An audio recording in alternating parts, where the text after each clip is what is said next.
Muy bien, entonces el tema del día de hoy es, vamos a revisar voltamperometrías. La voltamperometría es una, más bien es un conjunto de técnicas, no es una sola técnica, sino son varias técnicas y las podemos clasificar, este, pues en varias, digamos, varias ramas. Hoy vamos a ver dos nada más, el miércoles vamos a ver otras dos. Hoy vamos a ver esto que es voltamperometría lineal y voltamperometría cíclica. Yo creo que la cíclica, por muchas razones, es la más usada o de las más usadas cuando alguien quiere hacer eh, algún estudio o aplicar electroquímica a un sistema de interés. Muchos empiezan aplicando cíclica, ¿sí? Entonces, pues vamos a dar un pequeño panorama, ¿sí? No vamos a alcanzar a agotar el tema. El tema es muy profundo, muy largo, pero pues esperemos dar una, pues una buena impresión, ¿verdad? Y que digan al final de esta sesión que la cíclica, eh, ok, ya me escuchó. Gracias por estar ahí al pendiente. Entonces, decía que espero que al final de esta sesión, pues se pueda oír, bueno, no oír, sino más bien que ustedes puedan al menos considerar, ¿no? Decir, pues esta voltamperometría, tanto lineal como cíclica, pues tiene, tiene futuro prometedor o tiene un campo de aplicación que hasta a lo mejor a ustedes les puede interesar. ¿De acuerdo? Entonces vamos a empezar primero por la voltamperometría lineal, que es la que tiene una conexión más cercana con la cronoamperometría, que fue lo que vimos la vez pasada. ¿Sí? Entonces, si recordamos, esta es una diapositiva de la vez pasada. Simplemente quiero, digamos, retomar porque de aquí sale la voltamperometría lineal.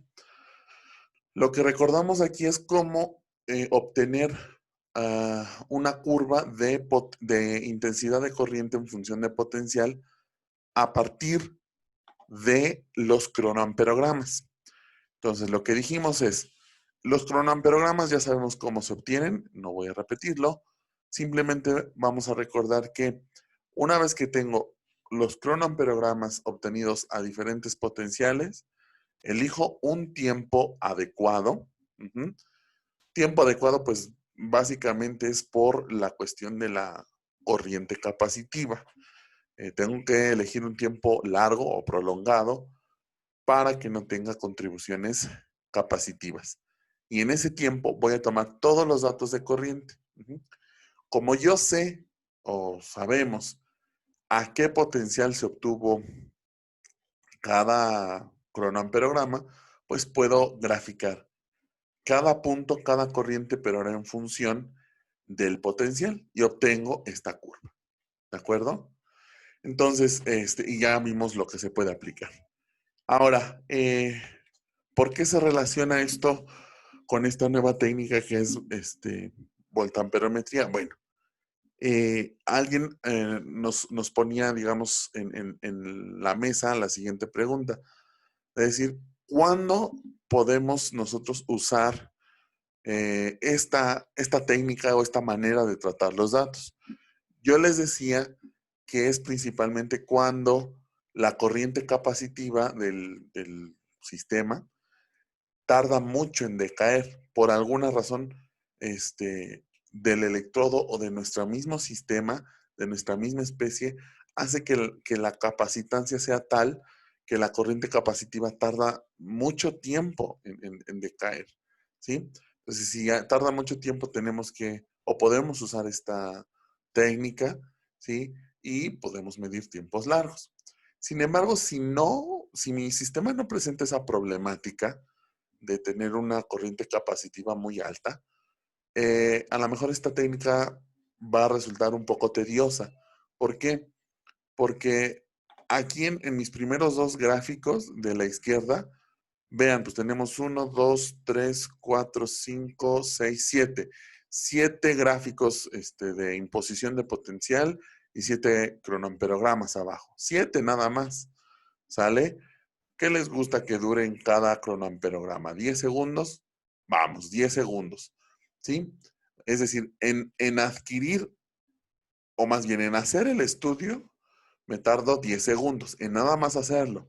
Falta sumarle el tiempo que me tardo entre obtención y obtención de gráfico. Ajá. Que va alrededor de 1 minuto, 1 minuto y medio, 2 minutos, depende qué tan rápido sean en el laboratorio y qué tanto cuidado tengan que tener con su sistema. Si hay que burbujearle nitrógeno, si hay que agitarlo, si hay que, digamos, andarlo cuidando, monitorear temperatura, por ejemplo, también, pues eso, entre cada toma de cronoamperograma, pues me va a llevar pues un tiempecito más, unos minutos más. Uno dice, bueno, pues 1 minuto de preparación o de adquisición y de guardar los datos en la computadora, más 10 segundos en lo que se tarda el equipo, pues no suena mucho. 1 minuto con 10 segundos, eso es más rápido a veces que técnicas clásicas, ¿no? Una titulación, por ejemplo, ¿no? Sin embargo, insisto, aquí en esta caricatura que les hice en la izquierda, nada más son 7 puntos. Pero vean acá en el gráfico central, no son 7 puntos, son muchos puntos si yo quiero obtener un gráfico pues decente y una muy buena descripción, sobre todo en esta zona, ¿eh? Sobre todo en esta zona de aquí, en donde se da justamente ese cambio en la corriente. Si yo quiero tener una buena descripción en esta zona, necesito muchos puntos. Ahora, esos muchos puntos se traducen en muchas mediciones, ¿sí? Entonces, si uno dice, bueno, vamos a cerrar que cada experimento, entre el experimento propiamente y lo que me tardo en guardar y hacer alguna otra cosilla, me tarde 2 minutos. Pues con 7, digamos, 7 impulsos y 7 tomas, 2 minutos, 14 minutos. O sea, en 15 minutos hago esto, lo cual pues parece muy bien, ¿no? Pero ahora analizar esta fracción de curva, pues cuántos puntos les gustan que sean. A ver, cuéntenlos. Pues no sé, vamos a poner que aquí haya 100 puntos. Es vamos a suponerlo, ¿no? 100 puntos de a 2 minutos cada uno, pues son 200 minutos. Eso transforma a horas. 3 por 6, 18, son más de 3 horas de trabajo para obtener este cachito de gráfica, nada más. ¿Sí? Entonces ahí ya como que no nos gusta, ¿verdad? Y es bastante tiempo. ¿Sí? Entonces, si mi sistema no tiene muchos problemas en la cuestión de la capacitancia y es un sistema que, digamos, en ese sentido se porta bien, no me da tantos problemas, no tengo que estar imponiendo un potencial y obtener un cronoamperograma. Porque además, vean, de todo el cronoamperograma aquí, pues nada más estoy aprovechando un punto, ¿sí? Uno nada más. Entonces, si no tengo esos problemas, puedo hacer algo diferente. En vez de imponer un potencial así constante y tomar la medida, ¿por qué no de una vez vamos variando el potencial? ¿Sí? Y conforme se va imponiendo, voy obteniendo la corriente. Y en lugar de obtener ya los cronoamperogramas, obtengo de una vez por todas esta gráfica de corriente en función del potencial de forma directa. ¿Sí? Entonces, esa es la descripción de la voltamperometría lineal. Ajá. Entonces, otra vez, así como lo hemos hecho en todas las técnicas anteriores, ¿cuál es la perturbación? Ahora va a ser un potencial, pero que es variable linealmente, ¿sí?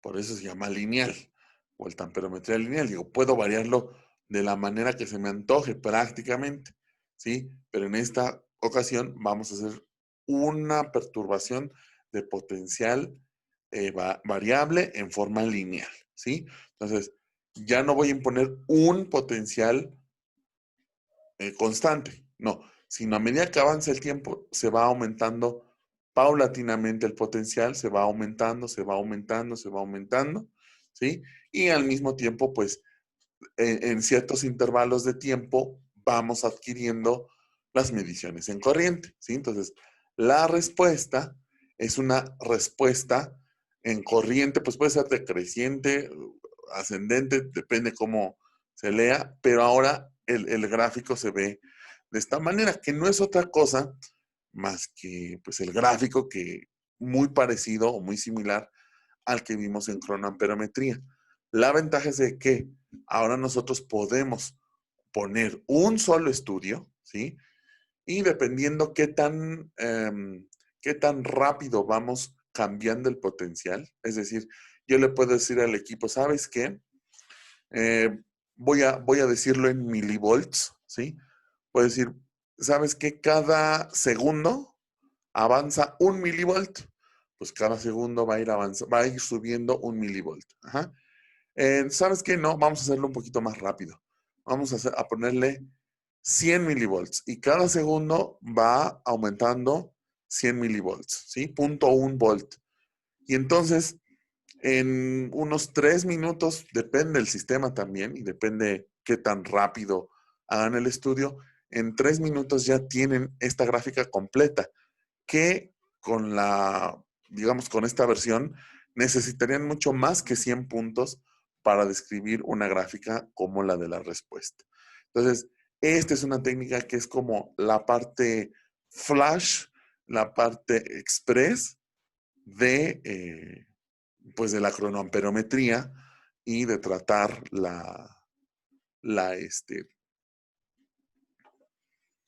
de tratar la corriente muestreada, ¿no? Aquí ya la obtenemos directamente. ¿De acuerdo? Les comentaba, ¿sí? Podemos aquí aumentar el potencial casi a lo que nos agrade a nosotros, ¿sí?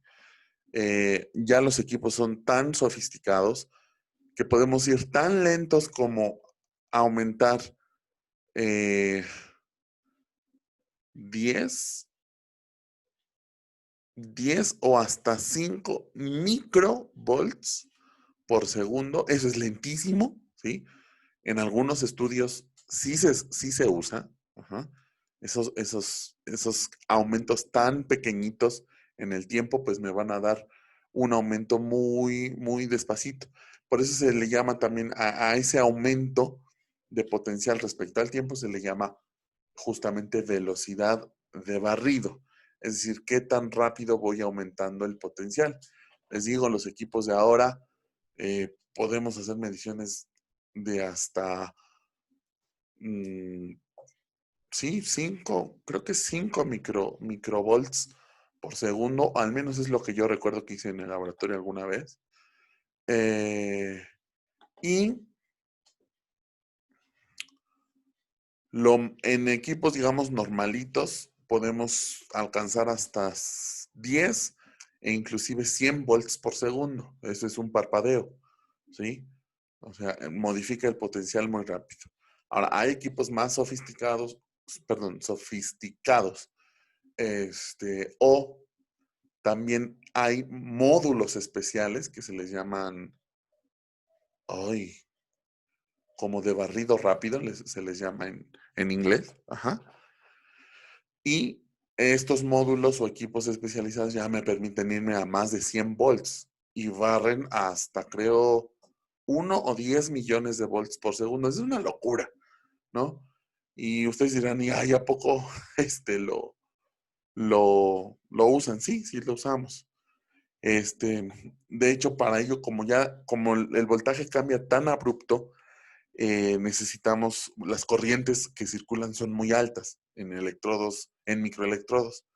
Entonces, para evitar que la corriente corra muy fuerte, muy brusca, usamos ultra microelectrodos, aquellos que les decía que tienen el grosor como un cabello, eso es lo que usamos, ¿sí?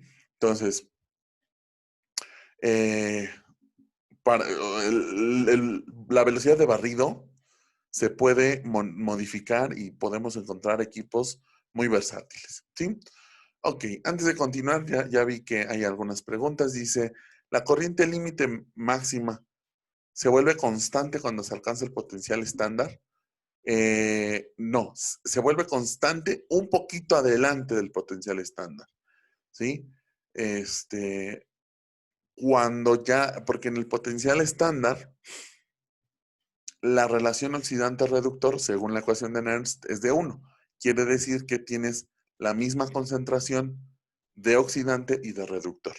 Entonces, más bien, en el potencial estándar, tienes la mitad de la corriente límite. ¿De acuerdo? Bueno, sí, sí, tienes la mitad de la corriente límite. Ajá. Entonces, la corriente límite, pues la vas a alcanzar después, una vez que la relación oxidante-reductor, pues sea mucho más diferenciada. ¿De acuerdo? Entonces, esa es la respuesta. Gustavo nos hace el comentario, ¿la corriente no sería ascendente? Sí, perdón, ahí se me fue, le puse decreciente. Bueno, que si haces el estudio hacia la reducción, pues decrece la corriente, ¿no? Pero bueno, es más bien, yo lo calificaré como un perfil como escalonado, más que ascendente o descendente, es como escalonado, pero sí, bien la observación. Aquí también hay corrientes ascendentes. ¿Sí? Nos piden repetir la relación que tiene la voltamperometría con la cronoamperometría. Claro que sí. Eh, A ver, creo que aquí voy a usar mi pizarrón, porque mi diapositiva no me va, a lo mejor no voy a ser muy claro, ¿sí? Espérenme unos momentos. A ver, y aquí también hay otro comentario, dice, al imponer el potencial, las especies químicas se desplazan a zonas de predominio según el valor de potencial. Se desplazan, sí, o sea, si impones un potencial, y hay especies redox, vas a cambiar la proporción. Acuérdense que, eh, por ejemplo, si hablamos de una zona donde predomina el oxidante, ¿sí? Potenciales altos, ajá, no es que solamente haya oxidante. Por eso se llama predominio, o sea, predomina el oxidante y hay reductor. ¿Cuánto? Pues una pizcachita, ajá, unas morusitas, pero sigue habiendo reductor. Ajá. Entonces, el moverme al potencial, lo único, más bien lo que varió es la relación oxidante-reductor, si esto obedece a la ecuación de Nernst, ¿sí? Pero en todo momento, eh, realmente, pues tengo a los dos, oxidante y reductor, ¿de acuerdo? Entonces, sí se mueven las especies en cuanto a la relación, ¿sí? Para cumplir la ecuación de Nernst, ¿va? Entonces, déjenme salirme tantito de mi, no hay de qué, de mi presentación y nos vamos al pizarrón a ver si con... Ah, con la yunta. Acá está. Aquí está.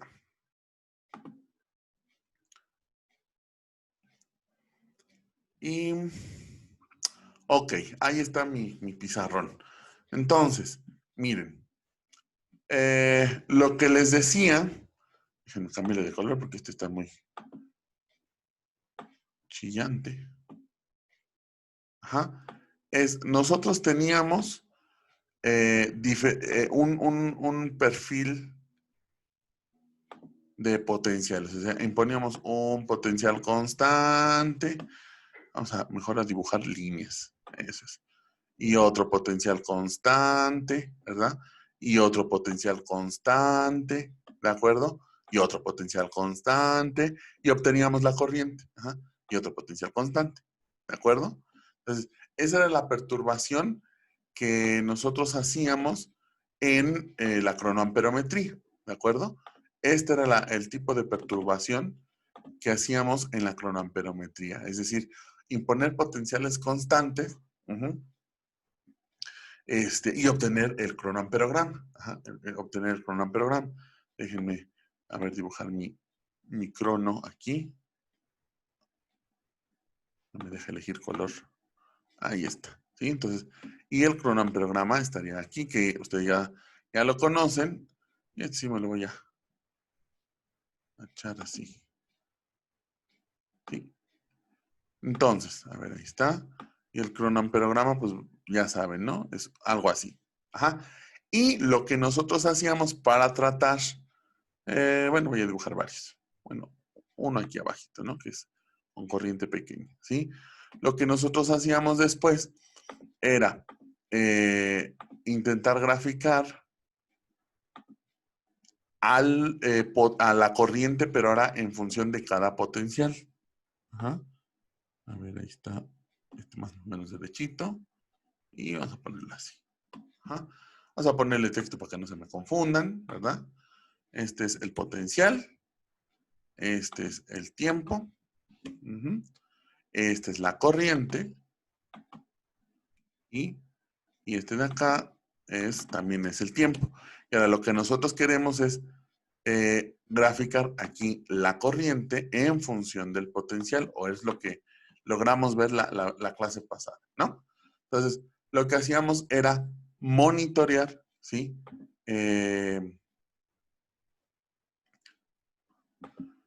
Lo que hacíamos era monitorear la corriente a un tiempo dado, ¿sí? A un tiempo dado, ¿de acuerdo? ¿Sí? Aquí así, ¿sale? Y entonces lo que les decía es, pues para aquí, por ejemplo, que tengo dos cronoamperogramas, tendría 2 puntos nada más de esta gráfica. Entonces diría, un punto va aquí, el otro va acá, o sea, los voy graficando punto a punto por cada cronoamperograma y voy construyendo mi curva de intensidad potencial, ¿sí?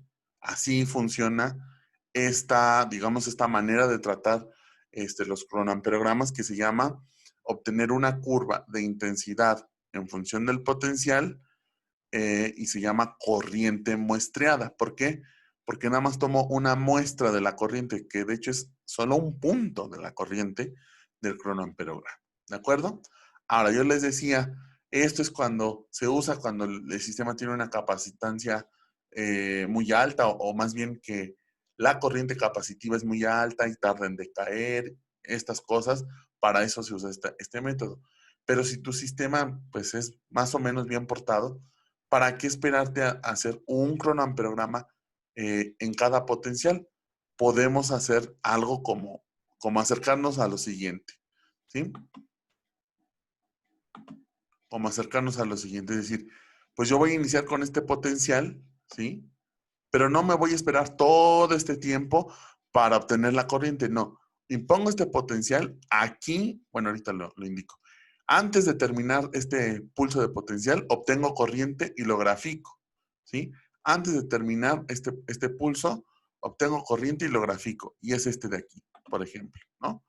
Y luego me subo a otro potencial un poquito más arriba y hago otro pulso del mismo tiempo. Ajá. Y obtengo corriente. Pues es otro punto, pero más pegadito. ¿Sí? Y así voy haciendo esto. Otro pulso chiquito, dejo pasar un tiempo y tomo medida de corriente. Otro pulso chiquito, aumento, dejo que el proceso se dé y obtengo corriente. Otro escaloncito y obtengo corriente. Otro escaloncito, obtengo corriente. Y así nos vamos. Y ahora sí que en una sola corrida, en un solo estudio, estoy recorriendo todos los potenciales. En un solo estudio, vean, en una sola línea, pues, ¿qué color es este? Marrón, café, algo así. Con un solo estudio estoy obteniendo todos estos puntos. Todos estos puntos de aquí. ¿Sí? Y ya estoy obteniendo pues mi gráfica de potencial en función del corriente, ¿sí? Con un solo estudio. En cronoamperometría era un estudio, un cronoamperograma. Y eso significaba nada más un punto. Luego, quiero obtener otro punto, pues hago otro estudio, otro cronoamperograma y otro punto. Y así nos vamos, ¿sí? Ahora, aquí lo hice escalonado, que la técnica también puede ser así. Y muchos equipos también lo hacen así. Ajá. Y digamos, a lo que se acercan estas técnicas, pues no hacer más bien escalones, sino hacer una línea recta, ¿no? Que la variación sea lineal, en una línea recta, pero que tenga la misma pendiente que que el dibujo escalonado, ¿sí? Entonces, de esta manera es, digamos, como la visión que podemos tener de la relación entre cronopotenciometría y voltamperometría lineal, en este caso, ¿sí? Entonces, ¿sí quedó más o menos claro? ¿Sí le entendieron a mis dibujos? ¿O mejor me dedico a otra cosa? Ay,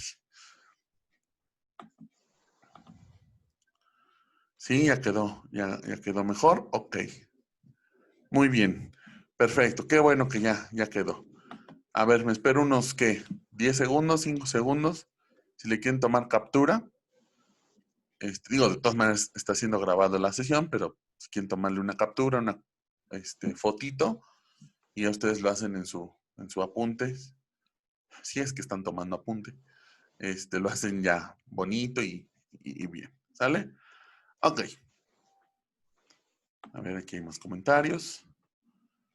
Eh, entonces, mientras más pasos haya en la variación del voltaje, la gráfica del voltamperómetro será más recta. Entre más, exactamente. Haz de cuenta que, si lo piensas así como un ejemplo del cálculo, el límite de la escalera es la rampa. ¿Sí? El límite de la escalera, cuando el ancho del escalón tiende a cero, es una rampa. Y es lo que buscamos, hacer una rampa de potencial. Más que una escalera, que sea una rampa. Muy bien, sí, efectivamente. ¿Sale? Entonces, entre más pasitos, es decir, entre más escalones. ¿Y por qué más escalones? Porque el escalón se va angostando, va tendiendo a cero, ¿sí? En el tiempo. Entonces, entre más cercano esté a cero eso, pues me voy a acercar más a la rampa o a una recta. ¿De acuerdo? Muy bien. ¿Alguna otra pregunta? ¿Algún otro comentario? Ok. ¿A qué se puede deber que la corriente empiece a ser constante antes de superar el valor de potencial estándar? Ah, pueden ser dos cosas. Si es muy cercano al potencial estándar, o sea, si donde se está haciendo constante es muy cerquita del potencial estándar, lo más probable es de que los coeficientes de difusión entre oxidante y reductor, ¿sí? Sean ya distintos. Porque realmente el potencial de media onda es igual al potencial estándar cuando los coeficientes de difusión son iguales.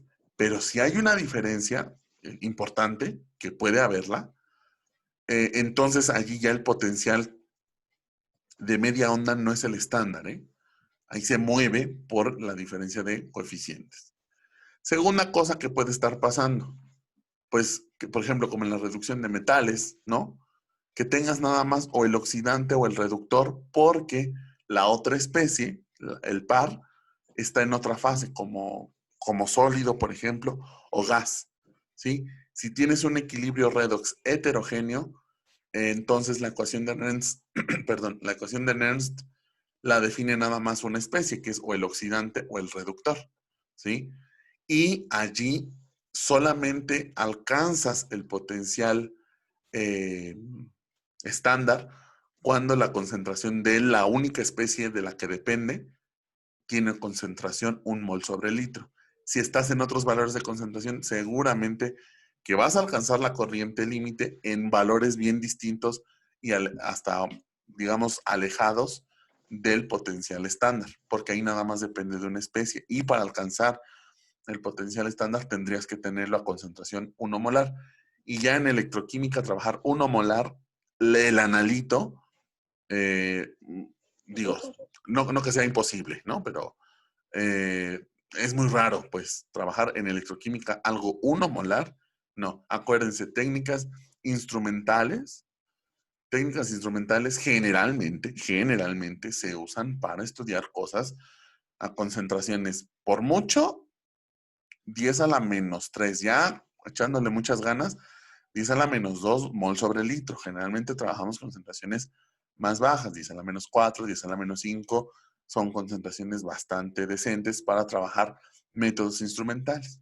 No dudo que haya alguien que pues, quiera meterle más, pero bueno, sus propósitos tendrá, ¿sí? Y otra cosa que también puede estar pasando, bueno, dos cosas. es que a lo mejor está formando un complejo, ¿no? Tienes ahí algún anión del electrolito soporte y está formando un complejo. Y entonces los complejos modifican el potencial, ¿sí? Y otra cosa que también puede ser es que tu sistema electroquímico sea lento y la cinética hace que no se reduzca o no se oxida en el potencial que uno está previendo que suceda, ¿sí? Entonces, eh, sí es, sí es importante ver. O sea, son varias cosas, ¿de acuerdo?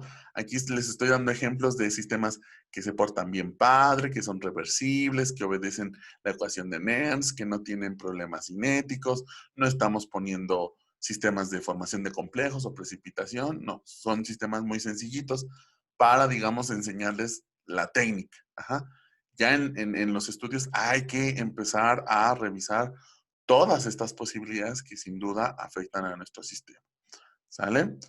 Sí, si tienes con cuestiones heterogéneas, híjole, son muchas broncas las que se pueden encontrar, ¿sí?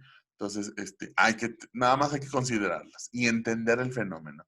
Si entienden el fenómeno, decía un profesor, si pueden hacer la caricatura de su experimento, o sea, qué le está pasando o qué le puede pasar a su molécula, eso les va a dar mucha idea para saber qué respuesta en las instrumentales pueden obtener o qué instrumental usar para probar alguna hipótesis sobre algo que le esté pasando a su especie química. ¿De acuerdo? Ajá.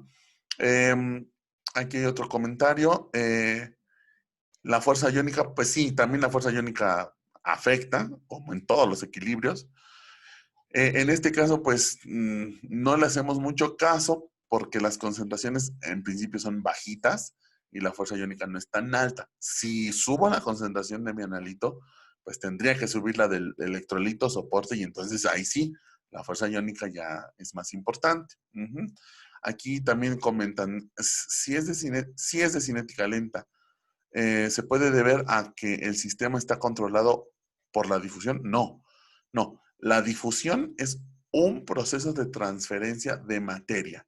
La cinética lenta es el proceso de transferencia de electrones. Uy, perdón, que ando un mosquito aquí. Sí, a ver, son dos cosas y qué bueno que lo comentaron. Eh, a ver, voy a aprovechar mi pizarroncito, porque sí, pues no estaba preparado para eso. ¿Sale? A ver, vamos a pintar de color negro aquí, ¿sí? Vamos a suponer que esta superficie que estoy intentando representar y que le pongo rayitas a un lado es el electrodo de trabajo, ¿de acuerdo? Entonces, ¿qué necesitamos? A ver, vamos a dibujar una pelotita. ¿Qué necesitamos para que, ahora sí, Rosita, para que esta pelotita rosa que le voy a llamar oxidante, se transforme en esta pelotita verde que se llama reductor, ¿no? Entonces, ¿qué hacemos o qué tiene que pasar para que haya esta transformación? Pues, ¿dónde se va a llevar a cabo la reacción? Pues en el electrodo. Y una vez que estos dos estén en contacto, pues ocurre la reacción, ¿sí? Entonces, ¿sí? Necesitamos primero que la pelotita rosa, déjenme en otro color para que sea didáctico, porque si no, no me entienden. Ay, sí. No, sí me entienden, yo lo sé. Ah, su mecha, qué flechota, ¿sí? Entonces, la pelotita rosa, que es el oxidante, se tiene que acercar al electrodo, ¿sí? Y una vez que ya está cerca del electrodo, ¿sí?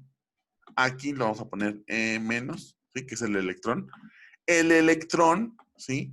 Va a pasar del electrodo, se va a, pues sí, va a pasar o a ser transferido hacia la pelotita rosa, ¿sí? Va a pasar para acá, ¿sí? Entonces vean que tenemos dos procesos para que se lleve a cabo la reacción. Uno es que la pelotita o el oxidante, ya vamos a ponerlo en términos serios, el oxidante se aproxima al electrodo. ¿Eso quién lo dicta? La difusión, ¿sí? Si el oxidante es muy voluminoso, el disolvente es muy viscoso o otra cosa, le va a costar trabajo difundir, ¿sí? Le va a costar trabajo moverse.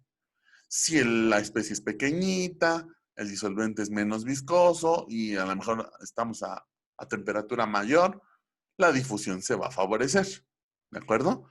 Y eso no tiene que ver con la cinética, ¿sí? Es un proceso muy distinto, ¿sí? Es una transferencia de masa. Generalmente cuando hablamos de cinética en química, hablamos de las velocidades de reacción, no de transporte, ¿vale?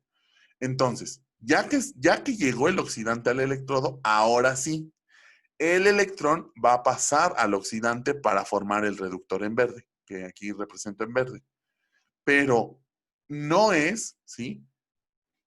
Inmediato, no es de que llegue el oxidante y púmbale, ¿no? Ya entró el electrón. No, vamos, digamos, como por tiempos. A veces la transferencia es rápida y entonces el electrón nada más ve que llega el oxidante y ¡boom! Salta rápidamente. Inclusive,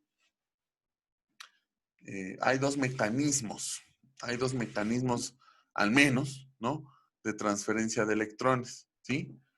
Vamos a pintar otra vez las pelotitas rosas. Uno es que efectivamente el oxidante se pegue al electrodo, así como lo estoy indicando, y el electrón se ha transferido. Y a veces la transferencia se da no precisamente que haga contacto, ¿sí? Sino que el electrón como que salta a la disolución, nada un poquito, atraviesa algunas moléculas de disolvente y llega hasta el oxidante, ¿sí? A este mecanismo se le llama de esfera interna. ¿Por qué interna? Porque tiene que llegar la molécula o la especie tal cual y hacer contacto directo con el electrodo. Al otro mecanismo se le llama mecanismo de esfera externa porque puede llegar la especie electroactiva y no hacer contacto directo, más bien como su esfera de solvatación es la que hace contacto y con que eso suceda a veces el electrón ya puede salir del electrodo y reducir a esta especie, ¿sí? Entonces, pero aún así necesito las dos cosas, el transporte de masa y luego el transporte de electrones. Hay veces que el transporte de electrones es lento, ¿eh? O sea, se tarda en transportar porque la cinética es lenta. Es, um, pues como en química, pues, ¿no? Hay reacciones que son súper lentas, ¿no? O sea, ahí están dándose los electrones, por ejemplo, permanganato. Permanganato con oxalato es una reacción muy favorecida termodinámicamente, este, pero es muy lenta, ¿no? Y ya cuando calentamos una disolución de oxalato de sodio y le ponemos permanganato, pues ya, la reacción empieza a marchar. Pero así si la dejamos ahorita, sí se tarda sus minutitos. Digo, tampoco es eterna, pero sí se tarda sus minutos en que la reacción empiece a pues ponerse en marcha, ¿sí? Entonces, lo mismo es aquí, al fin y al cabo es una reacción, ¿no? En donde a veces el electrón o la molécula como que no son muy afines, la molécula a veces es muy grande y el sitio donde se tiene que reducir pues está medio escondido, se tiene que acomodar y entonces eso hace lento el proceso. Y a esto me refiero con cinética lenta. Ajá. O por este proceso es cuando el proceso está limitado por cinética. ¿De acuerdo? Entonces, qué interesante pregunta y espero, ay, espero que haya quedado, pues que haya quedado claro. ¿De acuerdo? Entonces, no, la difusión no tiene que ver con la cinética directamente. ¿Sale? No hay de qué. Eh, y ese intercambio puede no ser instantáneo, pues sí, claro, de hecho no hay cambios instantáneos, todo lleva su tiempo, todo es un proceso con tiempo y esos tiempos determinan qué tan rápido o lento es una reacción electroquímica. ¿Puede haber un catalizador en las reacciones electroquímicas? Eh, sí, sí hay forma de acelerar, bueno, sí, de acelerar las reacciones. Aquí voy a contar pues una experiencia que yo hice. Casi, casi, acompáñenme a ver esta triste historia, amigos. No, no fue una triste historia, fue una historia muy bonita, que fue cuando me titulé, bueno, cuando hice mi tesis de licenciatura. yo quería reducir, sí, reducir cation zinc 2 más, cation zinc 2 más, a lo mejor aquí es, para que me vean un poquito. Yo quería reducir cation zinc 2 más sobre un electrodo de carbón vitrio. Y no, por más que le ponía un potencial negativo para favorecer la reducción, no se lograba, pero híjole, eran potenciales muy negativos y no era una depositación pues muy cuantitativa, etcétera, ¿de acuerdo? Entonces, lo que pues vimos ahí en el grupo de trabajo es, oye, ¿por qué no modificas el electrodo? Porque a lo mejor el zinc es muy elitista y como el carbón es negrito, dicen, no, yo no me reduzco allí. Entonces dije, bueno, ok, vamos a ver con qué podemos modificar al carbón vitrio para que el zinc ahora sí se quiera reducir. Y ya en el laboratorio alguien había trabajado con unos electrodos que se llaman electrodos, ay, bife, ajá, electrodos de película de bismuto. Entonces, lo que hacía el brother era, antes de hacer el estudio que nos interesaba, sumergíamos el electrodo de carbón vitrio en una disolución de bismuto. Y luego imponíamos un potencial de reducción para reducir bismuto metálico sobre el carbón vitrio. Pero como era muy poquito, pues por eso decíamos, es una película, una capa muy delgadita. Ajá. Y ya con ese electrodo modificado lo poníamos en el sistema que tenía el zinc y mágicamente, bueno, nada, mágicamente, sino afortunadamente, ¿no? El zinc se depositaba ya de manera muy, pues muy bien portada. Ajá, ya no era tan lento el proceso. A lo mejor allí la afinidad del zinc era mayor con un metal que con un no metal, ajá, aunque fuera buen conductor el carbón vitrio, a lo mejor no había alguna afinidad. Esa parte de por qué el zinc no se deposita bien sobre carbono, todavía no sé, no era de hecho el objetivo de la tesis, pero logramos reducirlo modificando el electrón. Entonces, ese podría ser como un catalizador, porque ya es una superficie que favorece el proceso, ¿sí? Que favorece el proceso y no modifica la reacción, que es al final de cuentas lo que hace un catalizador. Te ayuda, ¿no? A que el proceso sea más fácil y por lo tanto no sea lento. Y pues no te interviene al final, dice yo me quedo solo. Así como vine, me voy, ¿no? Y es lo que hace el bismuto en ese sistema. Entonces sí se podrían diseñar catalizadores. Que la electroquímica tiene una preciosidad, o sea, no se reduce o es lenta la reacción en el potencial que quieres.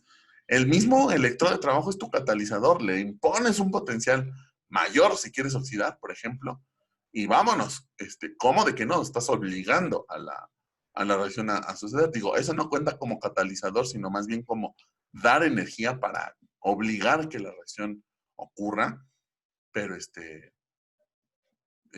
también lo puedes hacer, ¿no? O sea, no tienes que calentar, no tienes que hacer algo más. Con un toquezote de,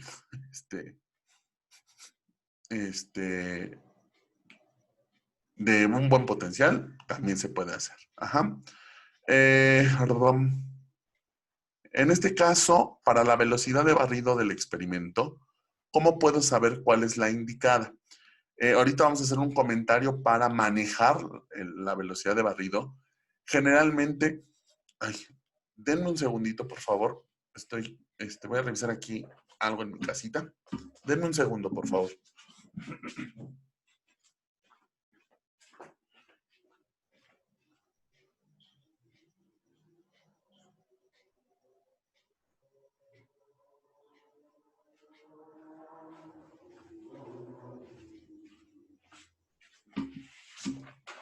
Perdón, es que Me llegó un olor a gas, pero todo está bien.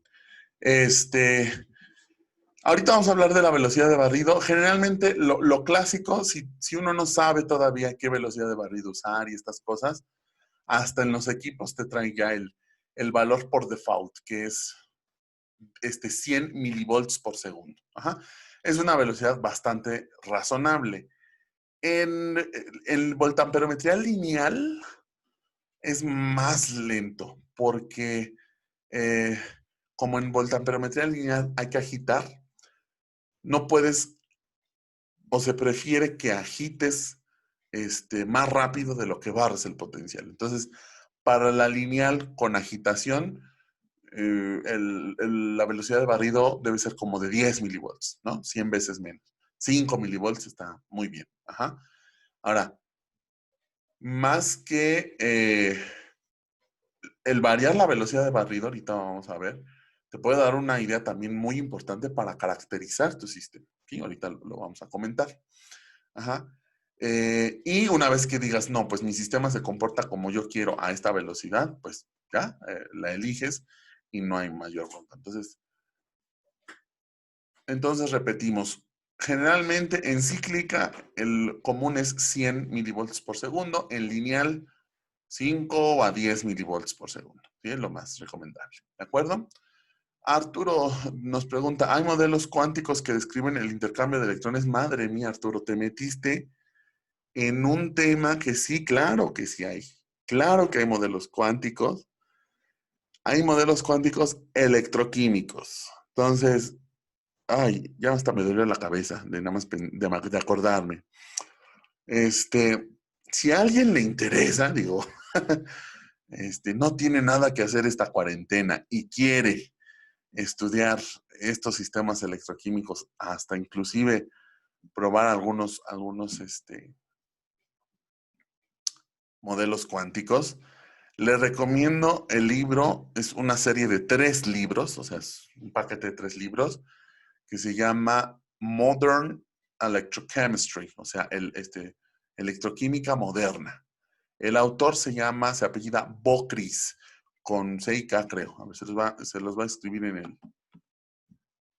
en el chat. Creo que se escribe así, Bockris, o algo así. Ajá. Estos libros, esta serie de 3 libros, son 3 libros. Están bueno, cuando regresemos de la pandemia, están en la biblioteca y yo siempre que voy a la biblioteca, ese estante está lleno. Bueno, no dudo, bueno, no se me hace raro, ¿no? O sea, ajá, porque sí está bastante pesado, o sea, está denso el librito. Ujú. Ay, miren, aquí Eric nos dice que lo tiene. Ok, sí, podría ser, compartirlo, ajá.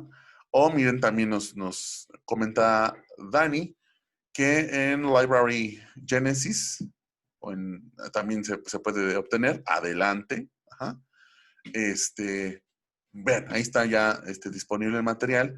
Y Bockris aborda un tratado cuántico de la doble capa, ajá, que es la estructura que se forma en la interfase del electrodo. Ese capacitor del que hablamos, bien así, bien tierno, un capacitor de 2 placas físico.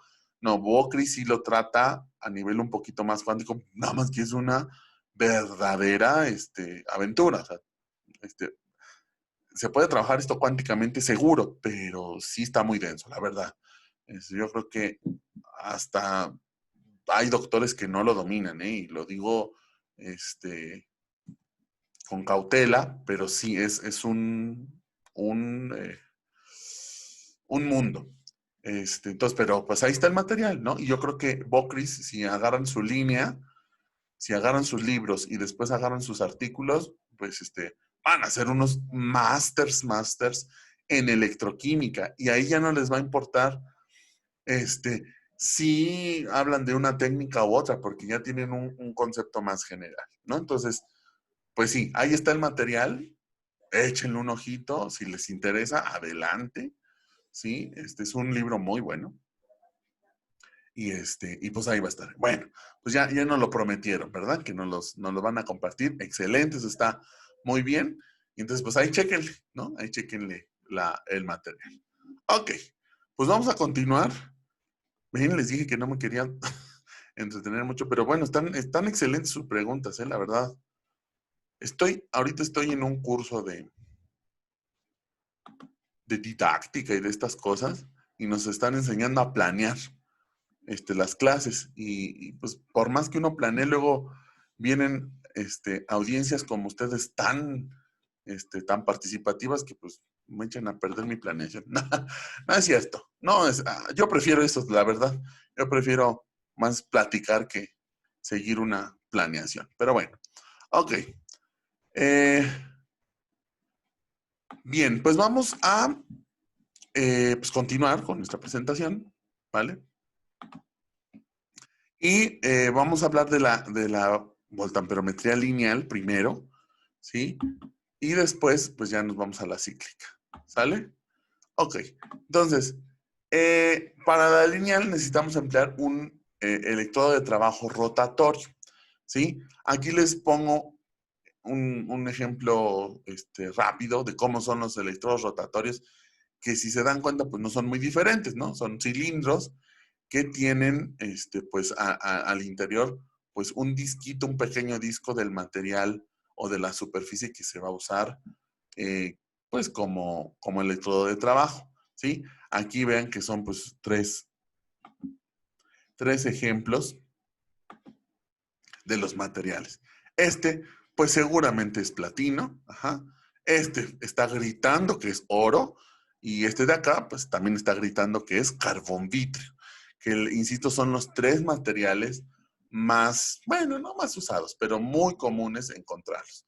La diferencia de los demás electrodos es de que en la parte de atrás, pues no tienen el alambrito para conectarlo, porque más bien tienen como una tuerca con cuerda, ajá, para ajustarlo. A ver, tendré zoom aquí. Ahí está la lupa. Aquí. Ajá. Entonces, aquí donde está la manita, es como un tornillo en el cual se atornilla este electrodo de trabajo, y este tornillo está conectado a un rotor, a un motorcito. Ajá, y aquí, ay, es igualito al que yo usé. Aquí uno ya le vamos, básicamente este es el botón de encendido, y estos son unos controles medios arcaicos para indicar la velocidad de rotación, ¿sí? A cuántas revoluciones por minuto se puede agitar, ¿no? Entonces, acuérdense, esta es una técnica que necesita agitación, ¿sí? Necesita agitación para para desarrollar la técnica, ¿de acuerdo? Ok. Eh, pues ya vimos más o menos la clase pasada algunas aplicaciones a la cuantificación, ¿no? Que era, pues podemos poner disoluciones o medir la corriente límite en disoluciones de diferente concentración, y después vemos, construimos la curva de calibración, ¿no? Esa es una manera muy vaga de aplicarlo, pero también muy útil, ¿eh? O sea, si hay esa oportunidad, pues claro que se aprovecha, ¿de acuerdo? No hablo más porque, bueno, eso ya lo platicamos la vez pasada, ¿sí? Y entonces ahora quiero presentarles algo más, ¿no? Además de cuantificar, pues podemos identificar o, como les podría decir, caracterizar nuestro sistema, ¿sí? De manera muy rápida, a manera de inspección, ¿sí? En este caso les pongo un ejemplo de hierro, ajá. Es un ejemplo de hierro. O sea, yo tengo una disolución de hierro y ahí tengo dos señales, ¿de acuerdo? Ahora, la pregunta aquí es, les voy a ayudar con ¿sí?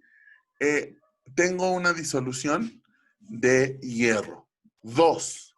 O sea, comencé con una disolución de hierro 2, ¿sí? Y vamos a tomar en cuenta que el hierro se reduce a la forma metálica en menos 0.44, más o menos, que es por esta zona, y se oxida a hierro 3 en 0.77, ¿sí? Que es esta zona de acá. Entonces, como empiezo con hierro 2, ¿sí? Vean que ahora que decían la zona de predominio, ¿no? La zona de predominio de la especie hierro 2 es entre menos 0,44 y 0,77. ¿Sí? Entonces ahí está el hierro, no le pasa nada, es estable, ¿verdad? Pero una vez que me acerco, ¿verdad? A potenciales ya cercanos al 0,77, empiezo a observar este aumento en la corriente. ¿A qué se debe esta corriente? A la oxidación del hierro. Se transforma de hierro 2 a hierro 3. ¿De acuerdo? ¿Sí? Y esta es una corriente positiva, ¿sí? En la Convención Europea y también mexicana, ¿sí? Este es una corriente de oxidación positiva o anódica. Es lo mismo. Lo que acabo de decir es lo mismo. Corriente de oxidación o positiva o anódica. Ahora, si me acerco a potenciales muy pequeñitos y muy cercanos a menos 0,77, se va a empezar a reducir a la forma metálica.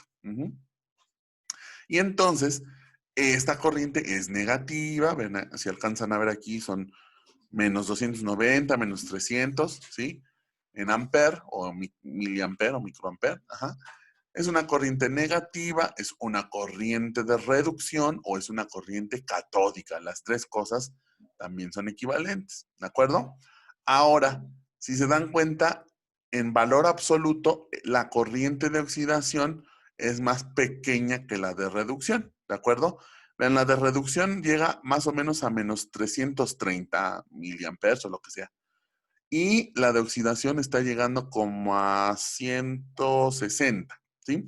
Entonces, si hacemos las cuentas, 160 por 2 es como 320, ¿no? Que es básicamente más o menos lo que estamos registrando aquí. Ahora, ¿a qué se debe eso? Pues al número de electrones intercambiados. Cuando se oxida el hierro 2 a hierro 3, pierde nada más un electrón.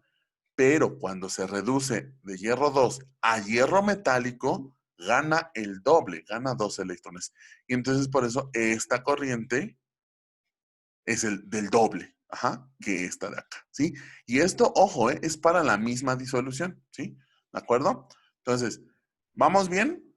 ¿Alguna duda en este punto? Porque los siguientes gráficos les tocan a ustedes. ¿Alguna duda, alguna pregunta? Ay, no puedo ver el chat. Ahí está. Ok.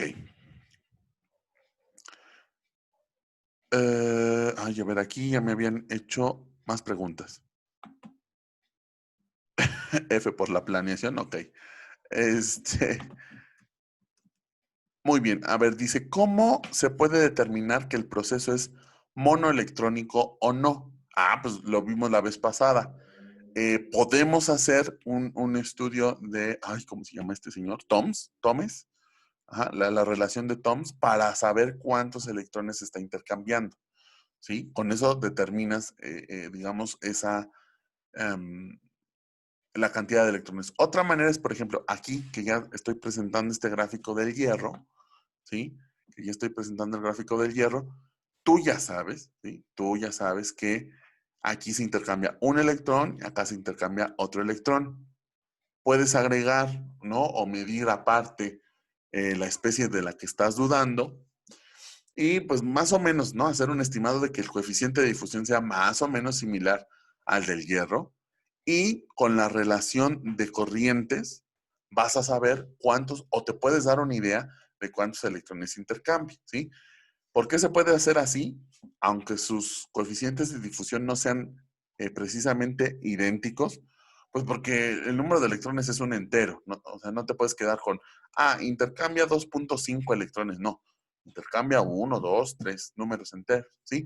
Y aquí en esta gráfica podemos ver el ejemplo. Yo ya de antemano les estoy diciendo, es hierro, ¿sí? Y si es la misma disolución, estamos viendo que en este proceso pues está intercambiando un electrón y en este de acá está intercambiando otro. Esa es otra manera, ¿sí? Pues son las maneras más accesibles que se me ocurren, ¿no? Poder determinar, saber si es monoelectrónico o no, ¿de acuerdo? También se puede utilizar voltamperometría para determinar parámetros cinéticos. La respuesta es sí. Y de hecho, ese es uno de los campos de aplicación de la cíclica. ¿sí? Entonces, efectivamente, sí se puede. Exactamente, exactamente. Muchas gracias, Gustavo. Eso era. Medir la diferencia del potencial de 1/4 de onda y 3/4 y tiene que cumplir una relación, creo que eso debe de ser igual a 0.056 entre n. Ajá, y de ahí pueden despejar la n. ¿De acuerdo? Ok, pues vamos a ver qué pueden decirme ustedes de esto. Ahora, otra disolución. Ahorita vamos a trabajar puro hierro para que no los distraiga con otras cosas, ¿sí? Entonces, vean, ahora tengo este gráfico, ¿sí? Igual, es una disolución de hierro o con especies de hierro. Entonces, ¿qué me pueden decir? ¿Qué hay de diferente? ¿Qué hay en la disolución al inicio? ¿Alguien que quiera participar?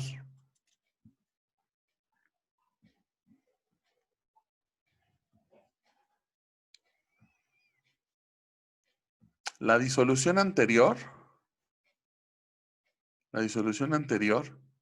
eh, iniciamos con hierro 2. Ajá. Vean. Uy.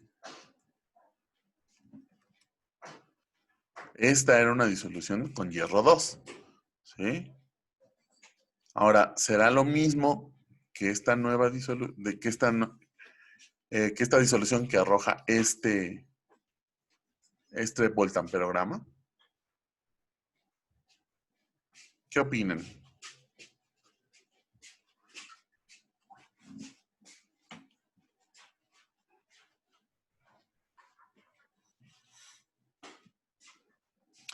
A ver, una pista. ¿Sí alcanzan a ver la escala de la corriente? Si ven la escala, ¿qué signo tiene?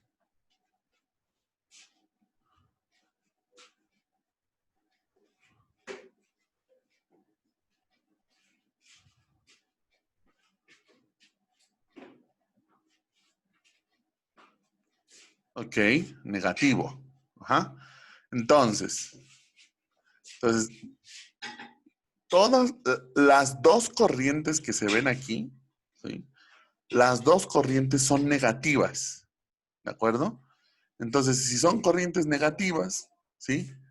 Me está indicando que los dos procesos que se están observando aquí son procesos eh, de reducción, porque son negativas, son corrientes catódicas, según digamos, la convención, ¿de acuerdo? Entonces, estas dos corrientes son negativas. Y otra vez, esta corriente de aquí, ¿sí? Que llega como a menos 0.016, ¿no? Más o menos, 17, es la mitad de la corriente que se lee aquí. Ajá. Aquí llega como hasta 0.48, 0.49 y le tengo que restar esta corriente de aquí. O sea, esta onda, ¿sí? Esta onda de aquí es como 0.049, 0.049 o 0.48 más o menos. Ajá. Menos la corriente que ya venía registrada antes, que vamos a decirle que es como 0.016 más o menos, ¿sí? Y nos queda, o sea, 0.048 menos 0.16, nos queda 0.32, y ese 0.32 es el doble justamente de esta que es 0.16, ¿sí? Entonces, se está, digamos, confirmando el proceso que está aquí, intercambia un electrón y el proceso que está acá intercambia dos electrones. Ahora, si ambos procesos son reducciones, ¿qué tengo yo al inicio en el sistema? Pues solamente tengo hierro 3, porque el hierro 3 es el único que puede reducirse. Ajá. ¿Sí? En el caso anterior dije, tengo hierro 2 porque vi digamos, dos señales. Una de oxidación y otra de reducción. ¿De acuerdo? Entonces, aquí tengo o inicio con hierro 3, ¿sí? Y que se reduce en un primer paso a hierro 2 vía un electrón. Y luego se reduce a hierro metálico vía dos electrones. ¿De acuerdo? Entonces, aunque la forma de la gráfica es la misma que la anterior, ¿sí? Pero justamente el saber o el leer las corrientes me va a permitir caracterizar mi sistema inicial, ¿sí? Saber si tengo hierro 2, hierro 3 o qué onda, ¿sí? Ok, quedamos con otra gráfica, ¿sí? Otra vez, la forma de la gráfica ven que es prácticamente igual, nada más que ahora cambió un poco, ¿sí? Fíjense, en corriente cero está justo en este punto. Y en ese punto, si me muevo hacia potenciales positivos, observo una señal de corriente positiva. Por lo tanto, aquí está ocurriendo una oxidación. ¿De acuerdo? Aquí se está oxidando algo. ¿Sí? Y luego obtenemos una reducción aquí. La corriente es negativa. ¿Sí? Entonces, en este caso, podemos ya concluir aquí, ¿sí? Que al inicio del sistema, al inicio en el sistema tenemos tanto hierro 2 como hierro 3, ¿sí? Y vean que, si lo ven así, con cuidado, esta primer señal de reducción, que está un poquito abajo de 0.01, es del doble que esta señal de oxidación, que es 0.005. Es decir, que esta señal, o la intensidad de esta señal, al ser doble, el doble que de esta, me está diciendo que la especie que se está reduciendo tiene una concentración 2 veces más grande que aquella que se está oxidando, ¿sí? ¿Quién se reduce aquí? Hierro 3. Entonces, el hierro 3 está a una concentración del doble que la del hierro 2, que es el que se oxida aquí, ¿de acuerdo? Entonces, una vez que estamos en esta zona donde ya se reduce todo el hierro 3 que está, retrocedemos más hacia potenciales negativos y ahora obtenemos una señal, ¿verdad?, de reducción muy intensa. ¿Por qué? Porque estoy reduciendo tanto el hierro 2 que había inicialmente, como el hierro 3 que se formó, como el hierro 2, perdón, que se formó al reducir el hierro 3, ¿sí? Entonces aquí ya es, digamos, la reducción a hierro metálico, pero de toda la suma, de todo el hierro presente, ¿de acuerdo? Entonces vean cómo la forma, simplemente la forma del gráfico, ya puedo interpretar lo que había al inicio y a lo mejor hasta hacer relaciones de concentración, etcétera. ¿De acuerdo? Entonces, este es otro ejemplo. A ver, ¿qué más? ¿Sí? Aquí, ¿sí? Tenemos un ejemplo bastante interesante. Bastante interesante. Porque ahí ya tenemos 3 especies. Bueno, no 3 especies, más bien 3 señales, ¿sí? 2 de oxidación, una de reducción, ¿sí? Y, aquí ya habían hecho comentarios, ¿no? Es que no había podido ver el chat, perdón, mil disculpas. Entonces, efectivamente, estaban respondiendo. Bien, Ok, y entonces, ahora sí, ya estoy viendo el chat. Mil disculpas. No había podido ver el chat. Ahora aquí, ¿qué podemos, o qué se les ocurre que esté pasando allí? ¿Es una disolución con especie de hierro, sí o no? ¿Y qué especie de hierro está presente?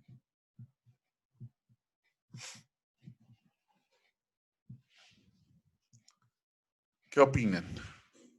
¿Sí tenemos hierro o no tenemos hierro? Ok. Unos dicen que tenemos hierro 3 al inicio. Aquí nos dicen, hierro 2, ¿qué pasa hierro 3? También, ¿Alguna otra propuesta? Tenemos hierro metálico, ok. Y hierro 2, hierro 3 y hierro 2, mezclas. Ok, muy bien. Bueno, vamos a desmenuzarlo, ¿sale? Siempre me tengo que ir a corriente nula, es decir, cuando la corriente sea cero. Y es allí, bueno, en ese intervalo, ¿sí? Entonces, En este intervalo predomina el hierro 2, ¿de acuerdo? Predomina el hierro 2. Ajá. Entonces, lo que uno puede sospechar es de que al inicio hay hierro 2. ¿Por qué? Pues porque en este intervalo de potencial aplico el potencial y no pasa nada. Si no pasa nada en ese potencial es porque las especies que están presentes son estables a ese potencial. Y el hierro 2 es estable en ese intervalo. Ahora bien, podemos, digamos, confirmar. Ya sabemos que en menos 0.44 el hierro 2 se reduce a hierro metálico. Y aquí vemos esta señal, lo cual es congruente, ¿sí? Muy bien. Ahora, si tengo, ¿verdad? Si tengo hierro 2, se debe de oxidar a hierro 3. ¿En qué potencial? 0.77. Y me fijo en 0.77 y efectivamente hay una oxidación aquí, ¿de acuerdo? Hay una oxidación aquí. Y hasta ahí llega mi análisis del hierro. Ahora la pregunta es, ¿qué onda con esta señal que está como en 0.15 más o menos? ¿Sí? Uno dice, pues hierro no creo que sea, o sea, este proceso no es del hierro. ¿Por qué? Porque además tenemos por ejemplo, esta señal que más o menos va de punto 1 a punto 2, como 0.1112 más o menos, tiene de intensidad. Y entonces, si multiplicamos ese punto 12, que es esta intensidad que va desde aquí hasta aquí, esta intensidad, si lo multiplicamos por 2, nos da punto 24. Y entonces esta señal de acá es más o menos menos punto 24. Entonces quiere decir que efectivamente al inicio nada más tenía hierro 2 que se está reduciendo a hierro metálico y a hierro 3. La pregunta es, ¿y esta cosa qué será? Y bueno, aquí ya nos están dando una respuesta. ¿Hay alguna otra especie que se oxida en ese potencial? Efectivamente. Efectivamente, aquí debe de ser otro analito u otra especie que se está oxidando, ¿sí? Y la preciosidad de la electroquímica es de que podemos, digamos, diferenciar estos procesos y decir, este proceso de aquí y la reducción de hasta acá son procesos del hierro. Y este proceso que está aquí en medio, pues, digo, no sabemos qué puede ser, pueden ser muchas cosas, pero es otra especie que se está oxidando y que no es hierro precisamente. ¿De acuerdo? Entonces, fíjense que estos estudios se pueden usar para caracterizar el sistema al inicio. A veces nos aventamos a ya mezclar todos los reactivos y casi casi copiar la receta de los artículos, y empiezan a aparecer los problemas, las inconsistencias, nos empezamos a frustrar porque no nos resultan los datos como vienen en la literatura. Y a veces no es culpa de la literatura o el autor del artículo, no, sino que no monitoreamos de manera precautoria nuestros sistemas.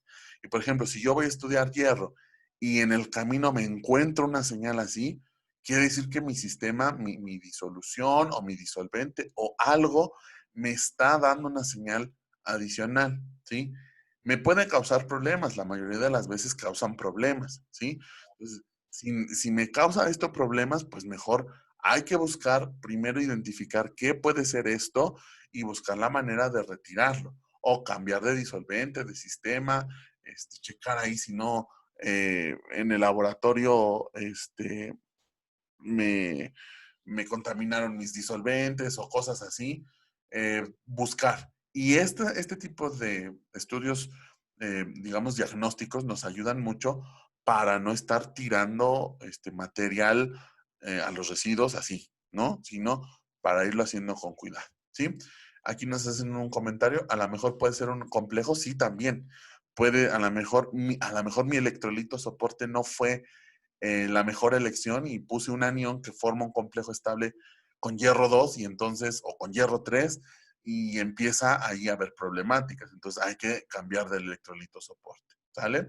Dice, ¿existe posibilidad de llegar a estados de oxidación mayores a 3 en este experimento? Sí, y eso, ¿quién te lo va a limitar? Te lo va a limitar tu electrodo de trabajo o tu disolvente, ¿sí? Ahorita voy a hacer un comentario alrededor. Puede ser dióxido de carbono. El dióxido de carbono, no creo, el dióxido es bien inerte, o sea, le tenemos que poner potenciales muy extremos para hacerlo reaccionar. Del ambiente, ¿qué puede reaccionar? Si estás trabajando con disolventes orgánicos, agua. El agua se cuela en los disolventes y da señales en electroquímica. Y por supuesto el oxígeno, ¿no? Digo, aquí no, pero ¿por qué? Porque es una señal de oxidación. Pero es típico que el oxígeno también se intrometa en nuestros sistemas y el oxígeno pues es factible de reducir y vemos esas señales de reducción. Entonces, el ambiente sí también puede ser un factor importante, principalmente agua y oxígeno. ¿Cómo le hacemos para liberarnos de ello? Burbujeamos nitrógeno. Bueno, burbujeamos un gas inerte para desplazar esos gases o vapores que están dando señal electroquímica. Lo más recomendable es burbujear argón, porque el argón es más pesado. Es un poquito más como denso, no sé cómo explicarlo, y permanece más en la disolución y desplaza muy bien a estos vapores. Desventaja del argón, que es bien caro, ¿sí? Entonces, para los que no tenemos mucho recurso, pues usamos mejor nitrógeno, que también es un gas bastante inerte, y también sirve muy bien en electroquímica, ¿de acuerdo? Entonces, para eso se usa el burbujeo de nitrógeno o de argón. Aquí otro comentario. Una muestra líquida tomada de una minería se analiza directamente o se le agrega electrolito soporte.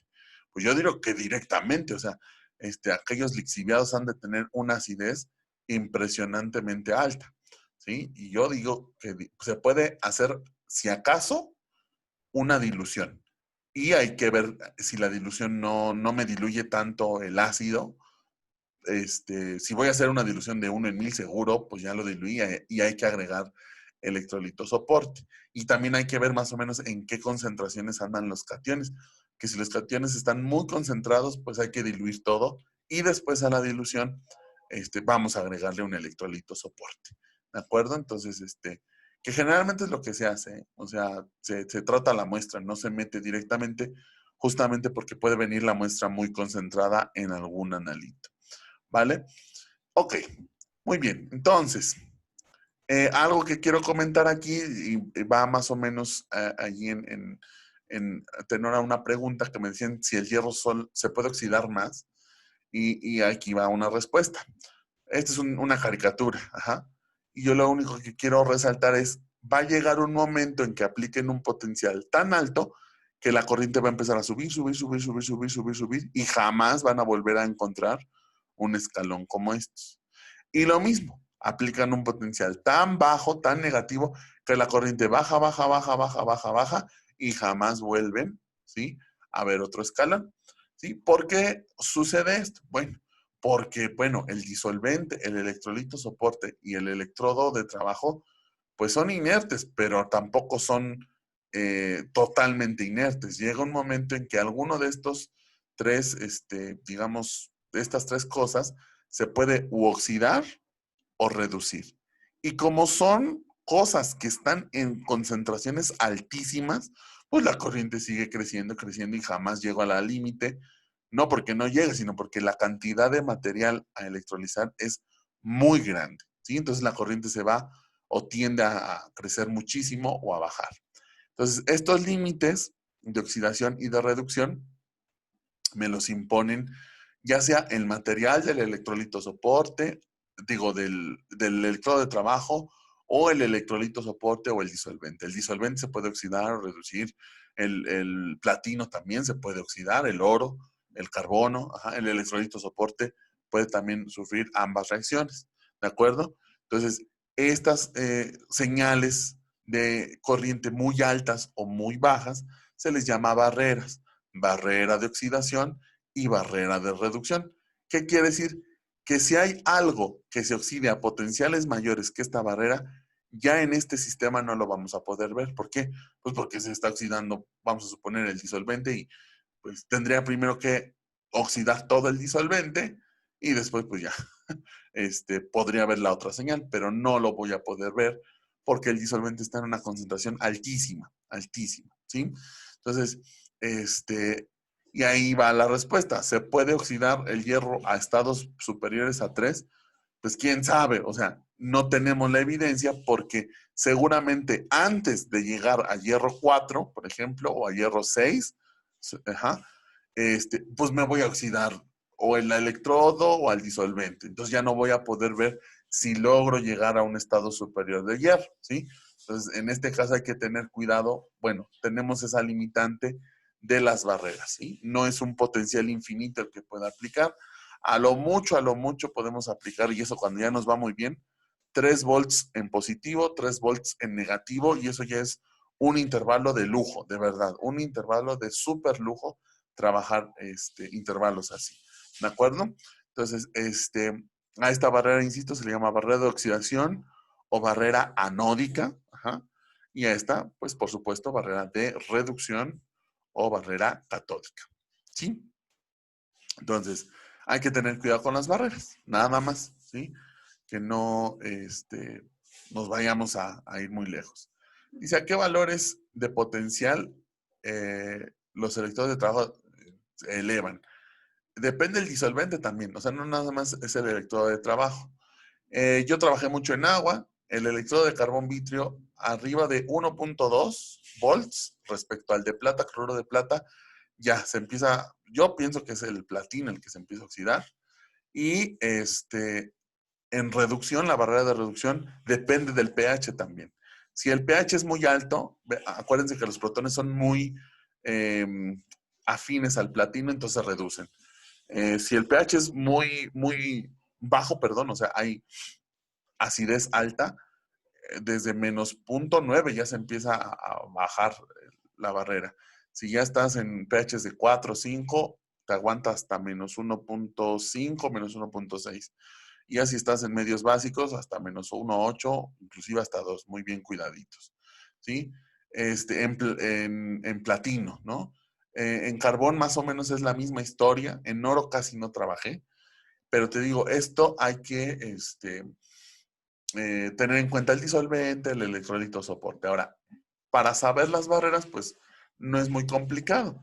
El primer día que se empieza a trabajar, es lo primero que se hace, ver las barreras. Agarras el disolvente, agarras el electrolito soporte y tu electrodo y haces un barrido se le llama ventana, en una ventana muy amplia, ¿no? Y ya ves a qué potenciales se empiezan a disparar los electrodos. ¿De acuerdo? Ok, muy bien. Pues vamos a seguir. Ay, Dios mío. Híjole. Bueno, voy a hablar más acerca de la voltamperometría cíclica.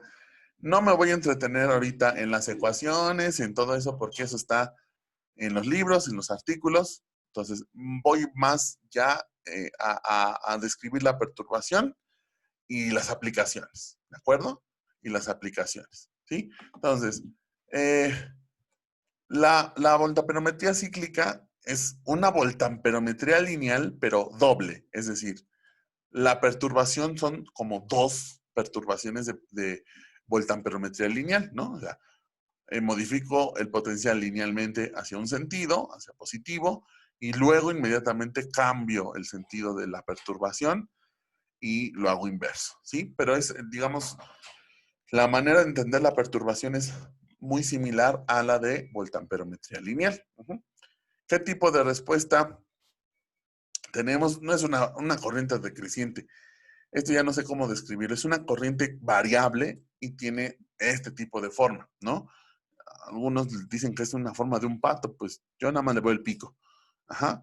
Pero tenemos esta forma en la respuesta, ¿sí? Ahora tenemos como picos, ¿verdad?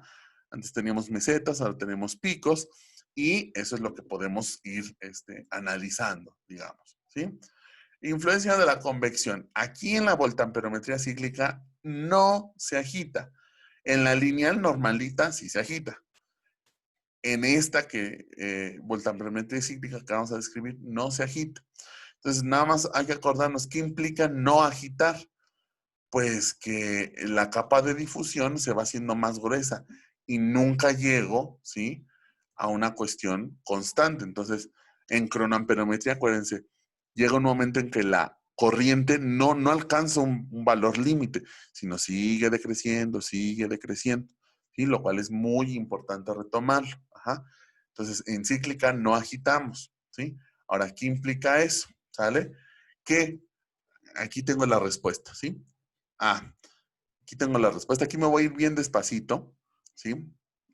Me voy a ir muy despacito y yo creo que con esto voy a terminar para no abusar más de su tiempo, ¿sale? Y retomo este tema el miércoles junto con las demás voltamperometrías, ¿sí? Entonces, con este dibujo voy a terminar, ¿sale? ¿Por qué? Porque este dibujo lo saqué de un artículo gringo, ¿sí? Entonces, alerta, alerta, artículo gringo, artículo gringo. Entonces, acuérdense que los gringos, ¿sí? Hacen las cosas medias al revés. Ajá, ¿por qué? Porque pues, son rebeldes sin causa, o no sé. Pero bueno, acuérdense que allá estos amigos estadounidenses eh, lo que hacen es em, poner las señales positivas son reducciones, ¿sí? Las señales positivas son reducciones. Y véanlo aquí.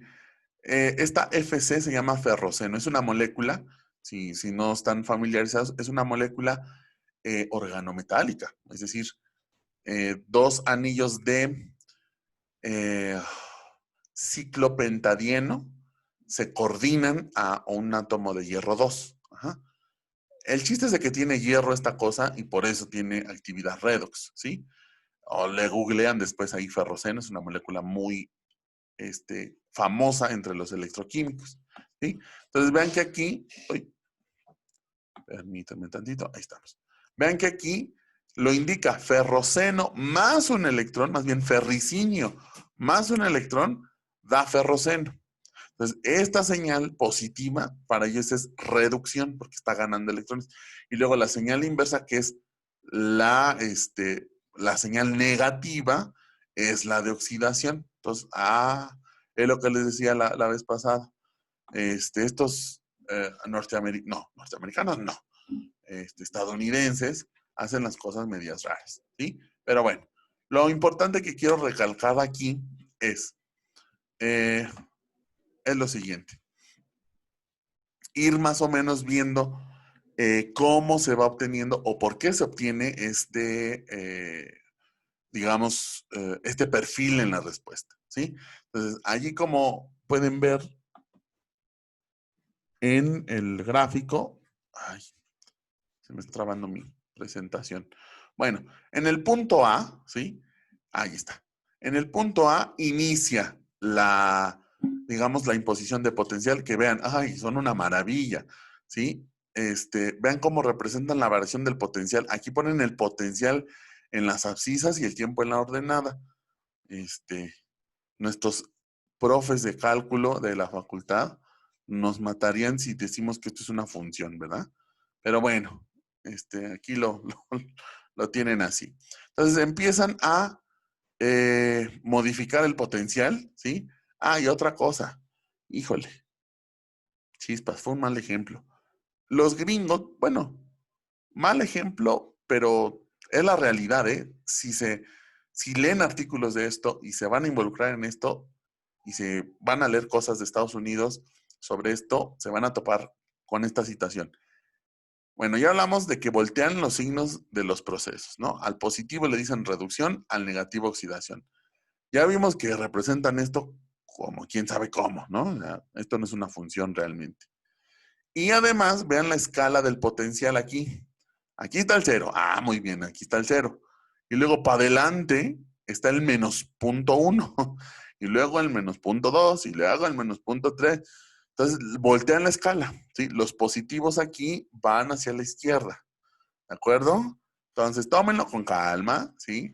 Al ratito les subo la presentación para que analicen esta imagen así con mucho detalle, ¿sí? Porque es la literatura que también podemos consultar, ¿sí? Bueno, ahí voy entonces.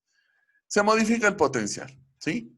Y entonces llega un momento en donde el proceso, en este caso de reducción, empieza a ser favorable y entonces se empieza a reducir.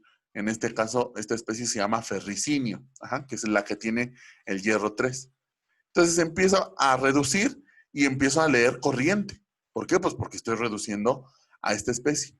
pero como no estoy agitando, no voy a llegar a un nivel constante, a una corriente constante, sino voy a llegar a un límite en donde ya, digamos, reduje la mayor cantidad de analito posible, pero ahora, como la capa de difusión se hace cada vez más grande, el analito tiene que venir cada vez desde más lejos. Entonces, como el gradiente es menor, como tiene que venir desde más lejos, pues ya se tardan en llegar y entonces la corriente empieza a bajar, ¿sí? Se sigue llevando a cabo el proceso, es decir, la reducción sigue ocurriendo, pero pues ya, el gradiente de concentración disminuye porque no estoy agitando. Si estuviera agitando, llegaríamos a una constante, a una corriente constante, ¿sí? Luego, llego hasta el punto máximo en el potencial, que ven, es el punto D, y aquí lo presentan en esta gráfica medio chafa, aquí, ¿no? En ese punto invertimos el potencial. Y entonces voy registrando lo que va pasando al revés, ¿sí? Aquí sigo en un potencial en donde la reducción es favorable. Se sigue reduciendo, pero ahora voy, como ya estoy generando una cantidad importante de ferroceno en el electrodo, cuando regreso, ese ferroceno que yo generé en la interfase del electrodo, pues se puede volver a oxidar. Y cuando me estoy acercando a los potenciales de estándar de oxidación, empiezo a leer esa oxidación, ¿sí? Se empieza a oxidar, empieza a haber corriente de oxidación y nuevamente hasta que haya un límite, ¿sí? Hay un límite y pasando ese límite, la corriente de oxidación empieza a decrecer porque el gradiente se empieza a hacer más pequeño, dado que no hay agitación. ¿De acuerdo? Entonces, esta es más o menos la explicación muy cualitativa de cómo se va registrando el voltamperograma cíclico. ¿De acuerdo? Entonces, eh, me voy a quedar hasta aquí ya quedamos en tiempo. Ajá, ya son más de las 3 de hecho.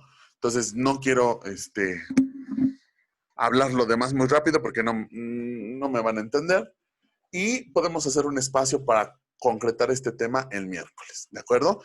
Lo que les pediría, así como de un favor muy especial, es vuelvan, ¿no? A intentar reproducir lo que yo dije ahorita.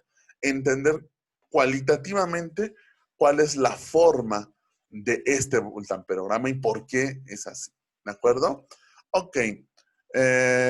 Aquí hay un comentario y dice, y si en algunos artículos tienen la convención UPAC, pero la referencia la tienen al revés, ¿qué pasó allí? Ah, caray.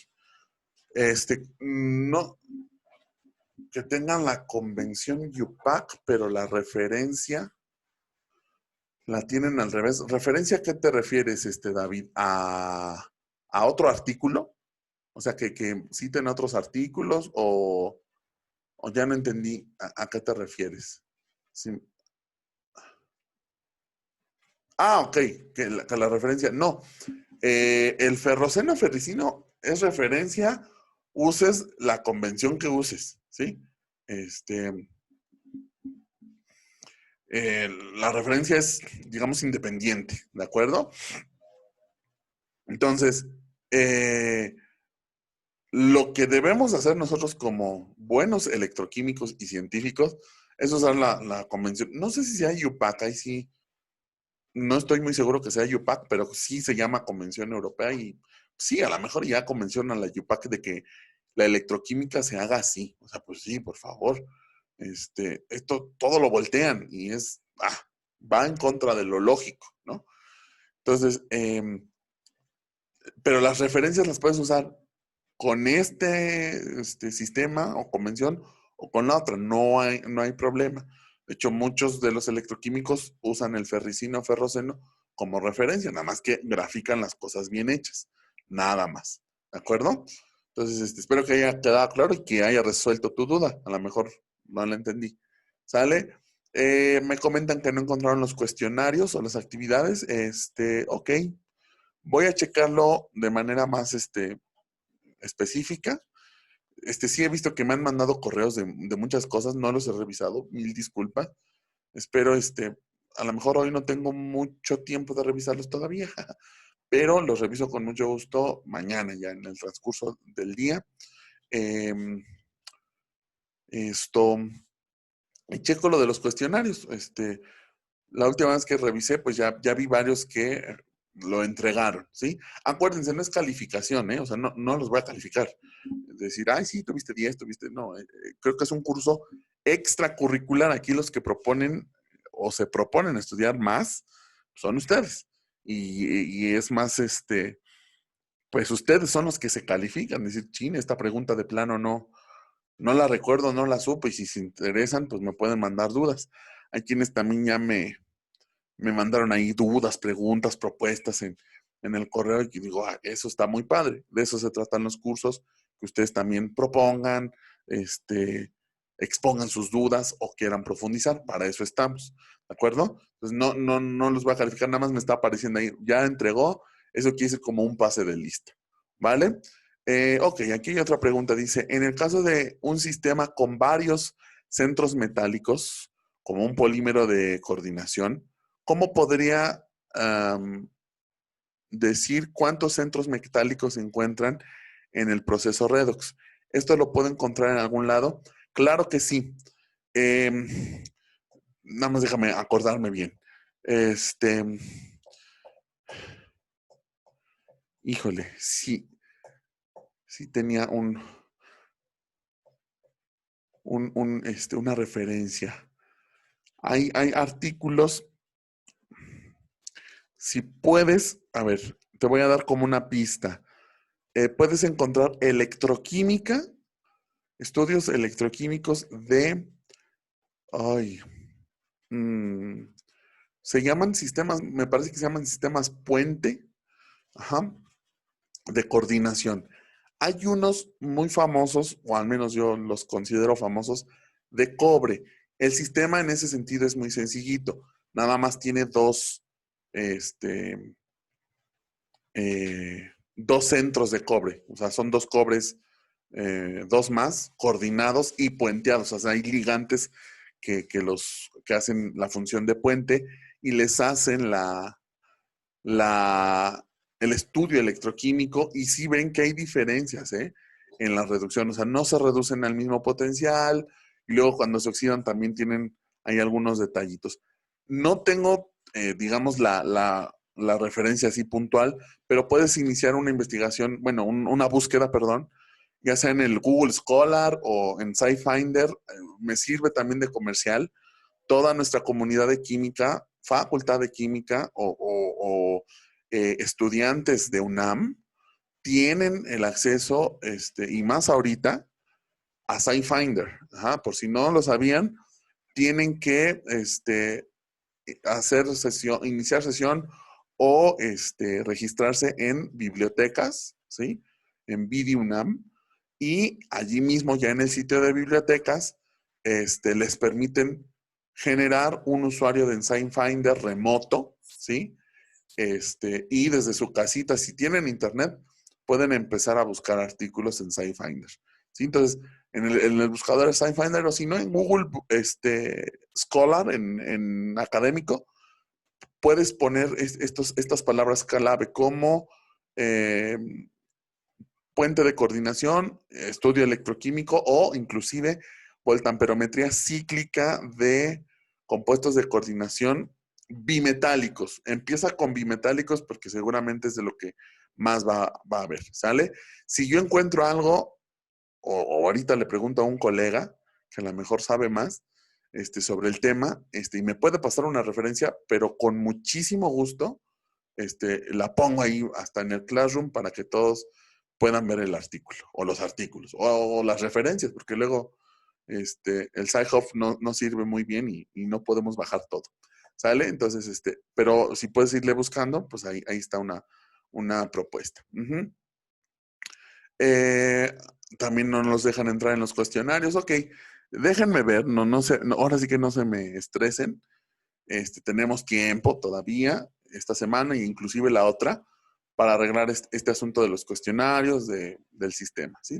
Déjenme echarle un lente con calma para para ver qué problemas están pasando. No hay de qué. Ajá. Análogos de azul de Prusia forman puentes, los grupos cianuro con metales externos. Sí, ajá, seguro. O sea, de compuestos que tengan puentes o ligantes puentes, seguro que hay un montón. La pregunta es que si ya les hicieron electroquímica, eso es lo que no sé. O no estoy muy familiarizado con esa parte. Pero sí, esa es otra propuesta, otra estrategia, qué bueno. O sea, si ya conocen, por ejemplo, aquí Dani que nos propuso este compuesto, pues búsquenlo directamente y agréguenle la palabra cyclic voltammetry o electrochemistry y ya nos pueden salir algunos artículos de estudios electroquímicos, no de coordinación, porque generalmente pues estudian la parte inorgánica, que cómo lo sintetizaron y a lo mejor les hacen otros estudios como, no sé, rayos X, EPR, perdón, EPR, eh, resonancia paramagnética de electrón, cosas así, ¿no? Pero pues a veces la gente no le gusta mucho la electroquímica por muchas cosas y no les hace electroquímica. Entonces, estaría padre, ¿no? Que si ya se conocen como un compuesto con puente, pues le busquen a ver si hay electroquímica. ¿De acuerdo?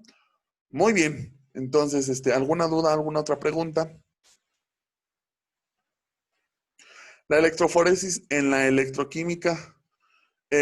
Sí, claro, también hay mucho de ello. Esto se usa más para cuestiones de caracterización, para caracterizar esta cosa que se le llama movilidad iónica. Ajá, nos ayuda a saber los iones qué tan veloces son. Casi casi los ponemos a echar carreritas. Ajá, con electroforesis en química. Y es un método en donde pues ya nada más ponemos, más bien es una polarización. Se usa en electroquímica, o sea, para hacer reacciones, realmente se usa muy poco, porque no nos interesa, justamente, no nos interesa la migración. La electroforesis nos ayuda mucho a estudiar la migración de los iones, porque justamente vemos cómo se desplazan los iones al imponerles un campo eléctrico. En electroquímica justamente no queremos que migren y por eso le ponemos el electrolito soporte, pero puede entrar como una técnica de caracterización, ¿sí? Por ejemplo, a veces podemos pensar que un electrolito soporte, por el simple hecho de que tiene potasio y que es muy soluble en agua, por ejemplo, ya es un buen electrolito.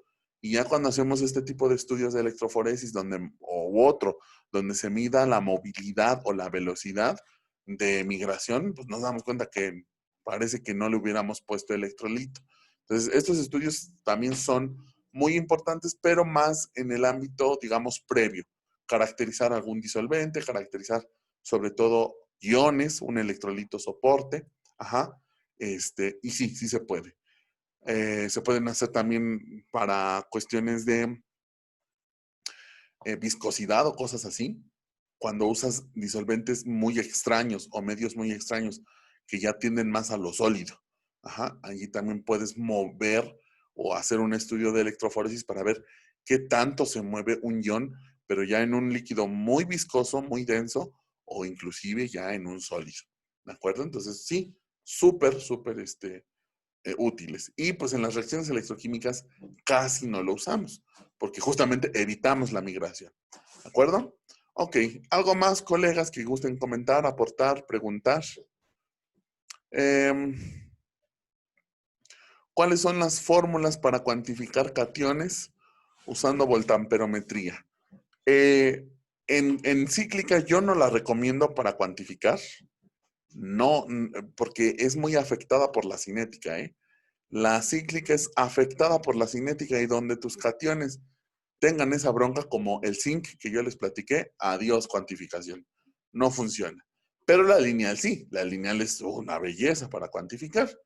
La fórmula, bueno, las ecuaciones, eh, no las tengo a la mano, pero en cuanto a la lineal, debe de ser muy similar a la de Cottrell. O sea, debe ser una relación directa de la corriente con la concentración.